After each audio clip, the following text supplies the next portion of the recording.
Bordeaux 14e reçoit Dunkerque 15e. Les deux équipes comptent 41 points et 6 longueurs d'avance sur la zone rouge. Une rencontre déterminante pour faire un pas supplémentaire vers le maintien en cas de victoire. Une victoire qui a échappé aux Girondins lors des deux dernières sorties.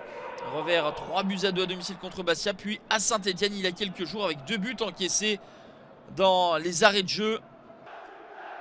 Après 3 matchs sans succès, Dunkerque s'est imposé à Amiens. Il va tenter de performer de nouveau en déplacement. Mais c'est bien Bordeaux qui mène les débats avec beaucoup de rythme, beaucoup d'intensité, de mouvement et de générosité. Le ballon décalé ici avec cette première frappe cadrée signée du Roumain Alexis Pitou. L'intervention de Mohamed Koné.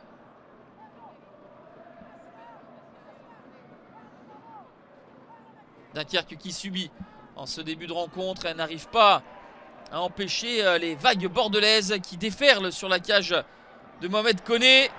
Et il réalise des prouesses. Le gardien ivoirien se couche rapidement au sol. Un beau mouvement encore des joueurs d'Albert Riera avec Jan Vipotnik qui s'était jeté. Un véritable geste d'avant-centre pour l'attaquant slovène.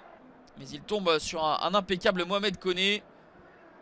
Pas en réussite pour l'instant. Les Bordelais n'abdiquent pas. Le pressing haut et les récupérations s'en suivent. Un bon ballon de Weisbeck. Repris cette fois-ci victorieusement par Jan Vipotnik. 9e but pour l'attaquant slovène qui délivre le Matmut Atlantique. 38 minutes de jeu. Ça fait 1-0 pour les Girondins de Bordeaux. C'est on ne peut plus mériter. Tant les Bordelais avaient montré de belles choses. Tant ils avaient acculé leur adversaire dans leur propre moitié de terrain. Et Mohamed Koné qui avait réalisé des prouesses jusqu'alors ne peut rien faire. Tout est bien réalisé entre la passe de Weisbeck et la reprise instantanée de Jan Vipotnik. 1-0 à la pause pour Bordeaux. Les Girondins bien partis pour de nouveau s'imposer au Matmut Atlantique. Aucune victoire sur les 3 derniers matchs à domicile après avoir remporté les 4 précédents.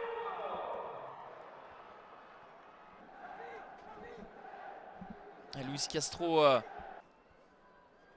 a modifié certaines choses à la mi-temps pour espérer voir ses joueurs réagir, mais la donne reste la même. C'est Bordeaux qui récupère des ballons très hauts. C'est Bordeaux qui se procure des occasions avec une superbe inspiration de Zuriko Davitashvili. La feinte de frappe qui couche au sol Mohamed Koné.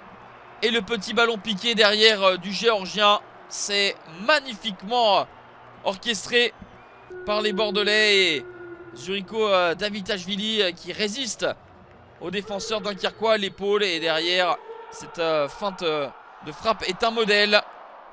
Tout comme le ballon piqué qui s'ensuit. 6 buts, 6 passes décisives pour le Géorgien qui réalise une très belle saison avec les Girondins. 2-0 dès le retour des vestiaires. C'est un coup pour les nordistes qui vont avoir du mal à s'en remettre. Et Bordeaux toujours aux avant-postes avec cette tête du capitaine Johan Barbet. Encore une fois, Mohamed Koné doit s'employer. Sans la présence du gardien ivoirien, Dunkerque aurait eu une addition encore plus salée. 2-0 pour Bordeaux, 14e qui se rapproche du maintien. Dunkerque reste 15e mais voit sa marge sur la zone rouge se réduire à 5 unités.